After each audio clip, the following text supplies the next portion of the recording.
Cambridge in the last month of the summer term, the season of college and university exams, so the lawns behind King's College Chapel were practically empty. But I had business to discuss. I was just back from a Land Rover journey across Asia, and my brother, the one in the gown, managed to snatch a couple of hours to talk over plans we had for another expedition. This too was to be a Land Rover journey, but on the other side of the world, as far from England to the west as the other trip had been to the east. Like our London to Singapore trek, it was to be a joint Oxford and Cambridge effort. The territory? South America. Quite a lot to discuss, as you can imagine. But our Asian experience naturally made the planning a little easier.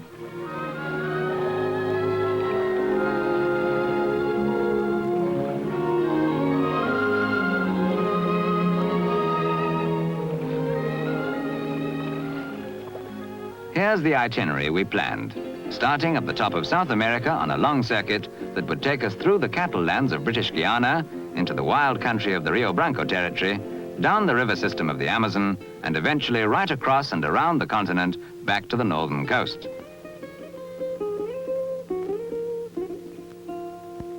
A few months later, a Norwegian ship was carrying us and our equipment towards the coast of British Guyana. 7 men, 50 crates of equipment, 3 Land Rovers, and a cat stowaway.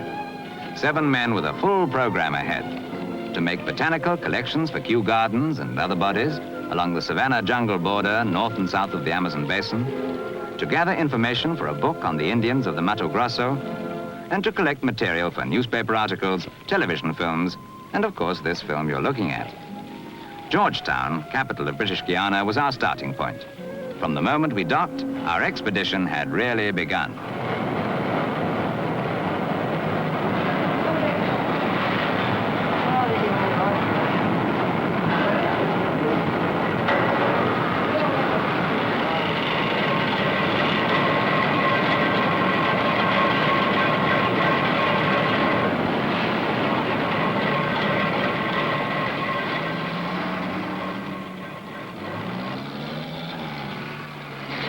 Georgetown is tiny for a capital. Wooden bungalows and old colonial streets, many of which started life under the Dutch as canals. Here we stocked up with 75 gallons of petrol per vehicle, for the next pump was a long, long way ahead. Then we drove to a sugar estate that was to be our temporary base camp.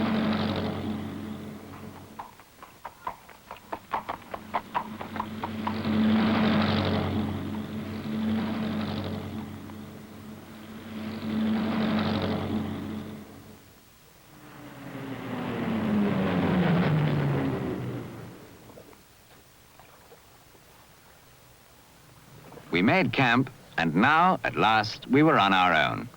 Our botanist wandered down to the riverbank for his first close look at the continent of South America. And for South America's first look at him.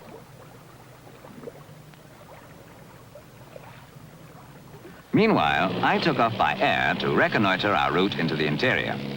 I found that after a narrow farming belt, our only chance was along a cattle trail that wound its way southwards between scrub and rainforest. And a couple of days later, we were on the trail ourselves, motoring over thick, gritty sand through dirty bushland. Each Land Rover was loaded up to capacity, but apart from the extra fuel tanks and the winch and brush guard in front, they were standard vehicles. To begin with, going was fair, and we were pleased with our progress. But gradually, the track petered out and finally became lost among loose white sand and rock-strewn swamps. Some days, every foot gained was counted as a victory, with the cars being winched further than they were driven and their wheels disappearing in mud or sand.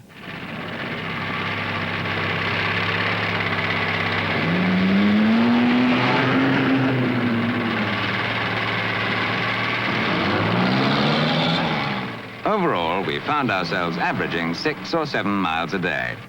In some places, it was easier to force a way through the virgin bush rather than try battling forward up the rain-eroded trails.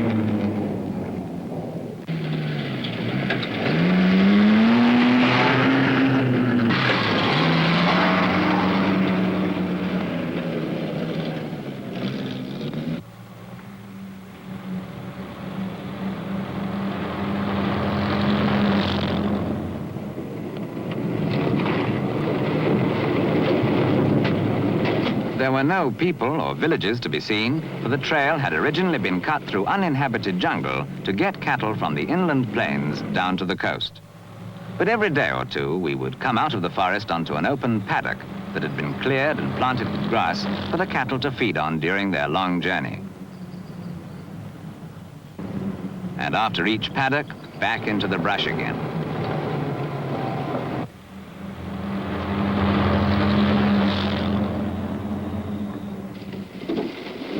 By the time 3 weeks and all our food supplies had gone, we reached the open Ropuni savannas. Here, 3 centuries ago, Sir Walter Raleigh looked in vain for the legendary city of El Dorado. In fact, there are no cities on this plateau even now, just lonely cattle stations like this, run by Harry Turner and his wife. Lonely, but huge. They have 25,000 head of cattle on a concession of more than 2,000 square miles of grassland, the second biggest open range ranch in the world. Dadawana, as the ranch is called, has its problems. Some 400 head of cattle a year end up as food for vultures. They die of paralytic rabies carried by the vampire bat, which sucks their blood at night. The Turners were trying out a new experimental vaccine against the disease while we were there.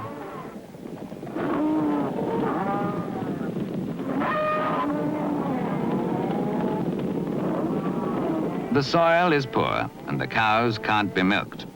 The steers are only rounded up once a year, and their value so low that just across the border, we were offered 4,000 head in exchange for a single Land Rover.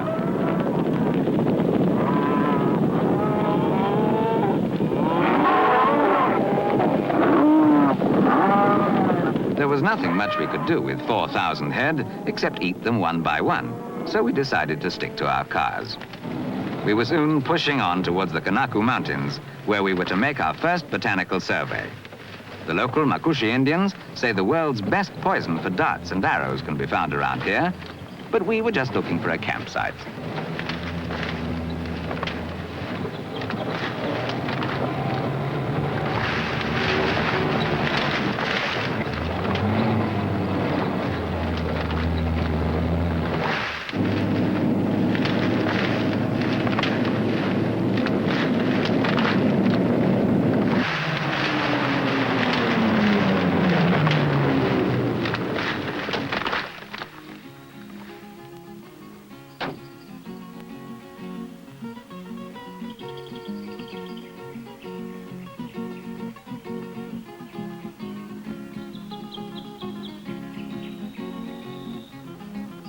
This open space looked just about right, so we made it our home for the next 2 months. The local tribesmen came to call it Mr. White Man Sit Down Place.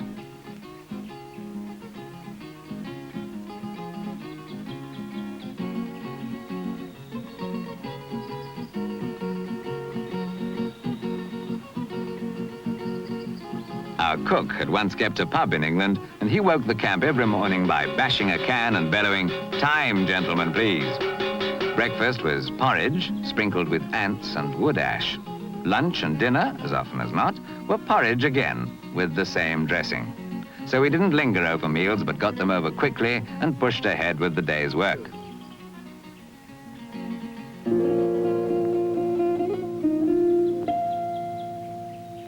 In the hour after dawn, there would be great flocks of duck and egret on the lakes, and the cool of these tropical mornings was our botanist's favorite time for collecting specimens.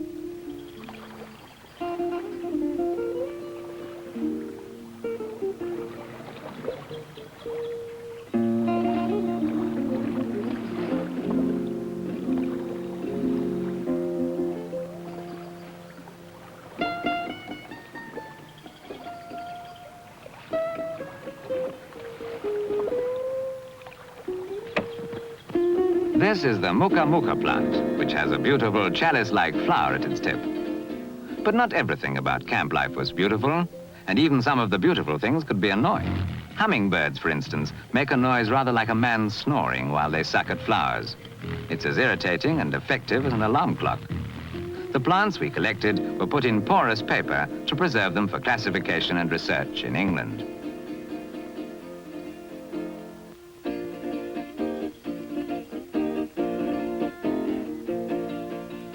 Other members of the party studied the local birds and animals.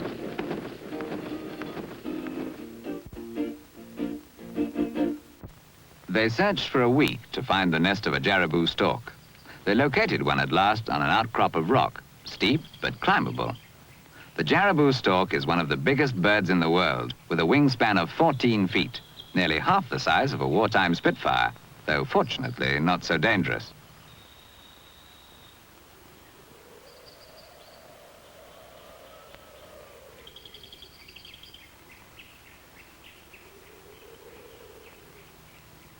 The nest contained a young fledgling who didn't seem too worried by visitors smaller than his parents. This giant baby looked very strange without his full feathers, rather like the prehistoric pterodactyls, which in Conan Doyle's novel The Lost World occupied a mysterious mountain in the wilds of South America.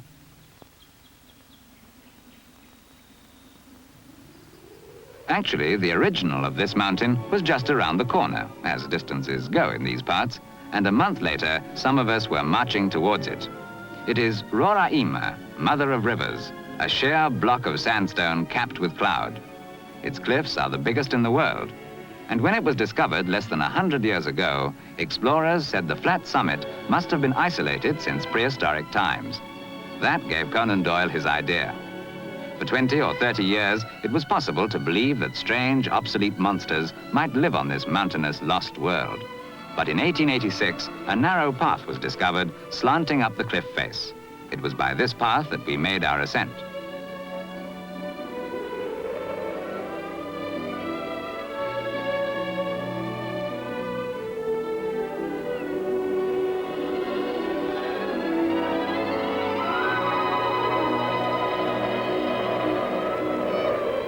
It was icy cold up there, and by the time we reached the summit, the whole tableland was swirling in mist. We gathered some wood to make a fire in a cave. An eerie, uneasy night.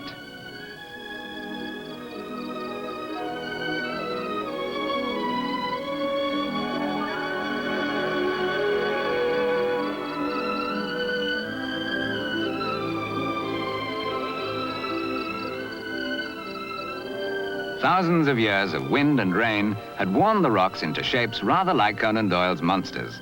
But in fact, there was little life, a few butterflies and small frogs that did not jump, but rolled.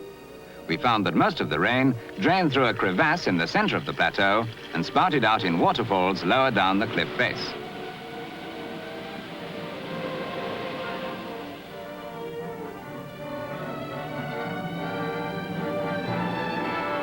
Stanley wanted to investigate the waterfalls.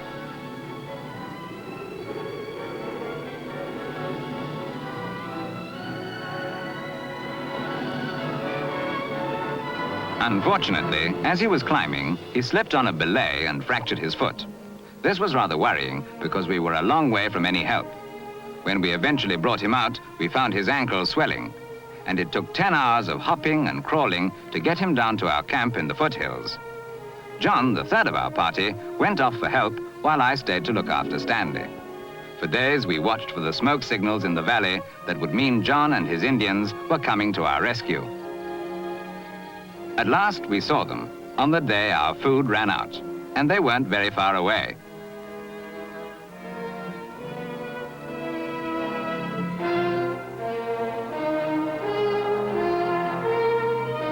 Stanley lit a fire in reply.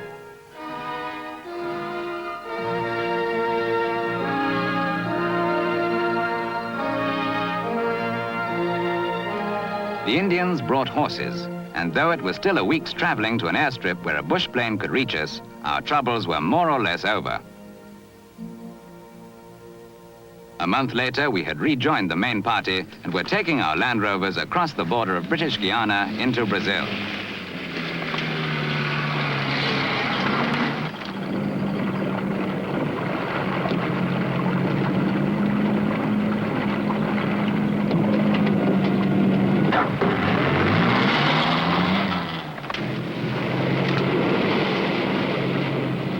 We reached a frontier cow town where it seemed the women did the work and the men supervised.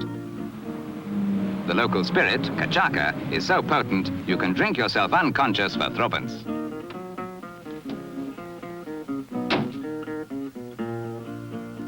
A tributary of the Amazon was to take us on the next stage of our journey.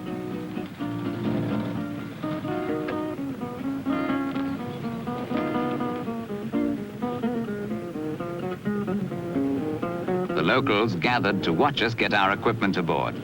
A cattle barge isn't really designed to carry Land Rovers, and I think they hoped one of our cars would fall in.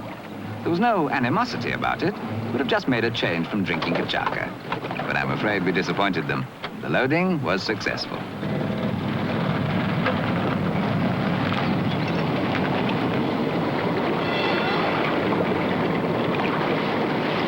The next week was a lazy one, as our line of barges floated downstream towards the Amazon itself. We had time to catch up with our letters, our reports about the expedition so far, and our reading, mostly about other expeditions.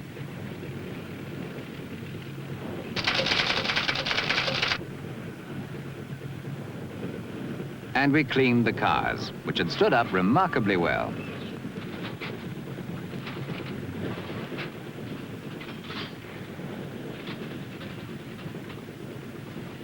On the other side of the Amazon basin, we started traveling down the northeast coast of Brazil.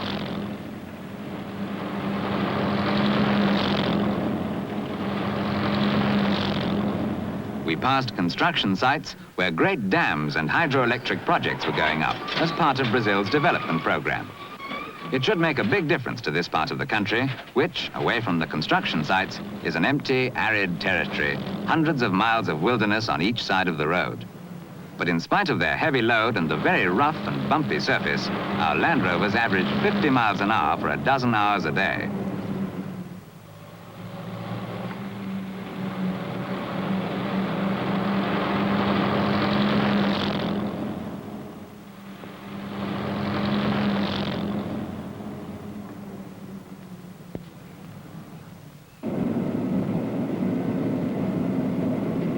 At that pace, it didn't take us long to reach Rio de Janeiro, which for 2 centuries, until April 1960, was the capital of Brazil. An impressive situation, with the city and its bay framed in huge mountain peaks, and a big change from the traveling conditions we'd become used to, though just as perilous in its own way. In fact, we collected more dents driving through Brazilian towns than we did in the roughest open country.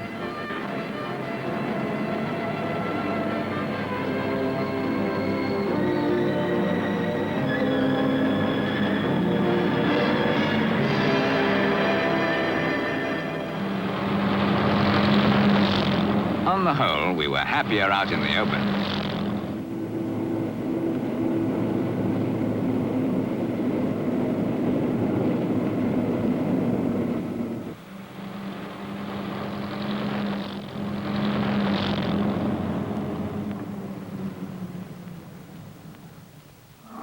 Though even here, far from any town, you could come across traffic problems in the shape of herds of cattle. This is the road that runs 1,000 miles into the interior from the old capital of Rio to the new one of Brazilia. It runs through remote backlands where cattle ranching is the principal business. The Brazilia project aroused a great deal of political controversy. And as we drove our little convoy of Land Rovers into the outskirts of the brand new capital, we passed placards announcing firmly that everyone would benefit from its inauguration. Whatever the internal debate, Brazilia was certainly growing in front of our eyes. A courageous experiment for a great country to build a new capital city from scratch on the edge of the jungle. Brazil plans to conquer and cultivate the forest, and Brazilia is the symbol of that determination.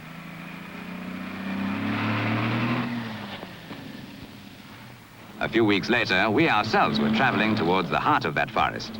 We were making for the North Mato Grosso, an immense tract of uncharted jungle where the British explorer Colonel P.W. Fawcett disappeared in 1925.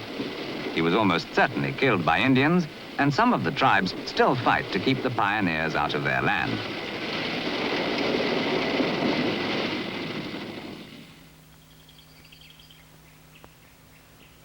Parts of the Mato Grosso are impassable for vehicles, even Land Rovers, and finally we had to go ahead on foot.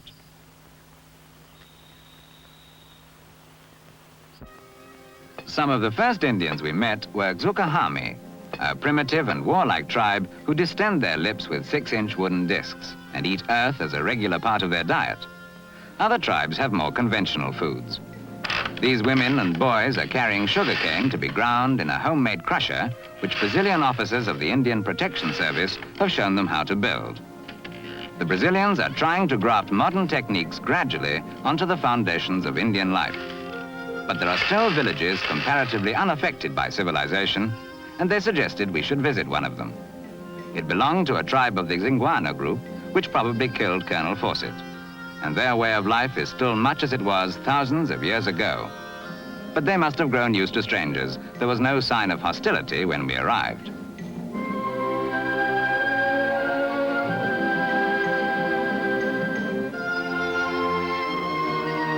When a warrior visits a village, etiquette demands that he fight every man in the tribe. The custom is still observed, though more or less harmlessly. We found that traditional ceremony continues to play a major part in the life of the tribe.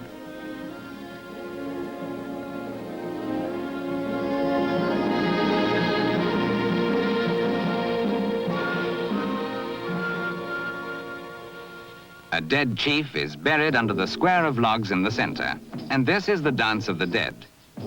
Tribal religion was the moral cement of their way of life, and its abandonment on contact with civilization before that way of life had developed into something higher has often led to the moral decay of these simple and vulnerable people. But in this particular group, the ancient customs are undisturbed.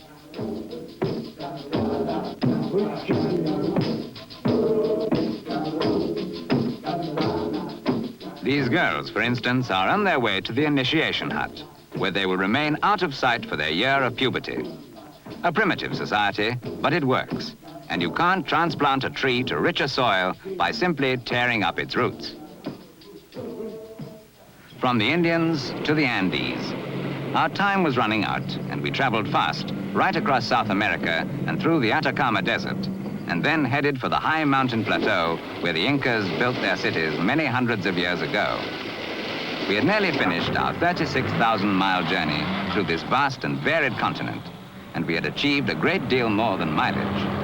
Apart from expanding our own horizons, we had been able to add to the sum of knowledge about remote areas of South America, areas in which there is still a tremendous amount to be learned, as we realized once again when we stopped to look at the ruins of the great Inca fort of Sacsayhuaman. The gaps will only be filled, little by little, by expeditions such as ours. Some of the things we found out were material for specialists. Some of them, many of them, deserve a wider audience. But all of them were well worth the seeking.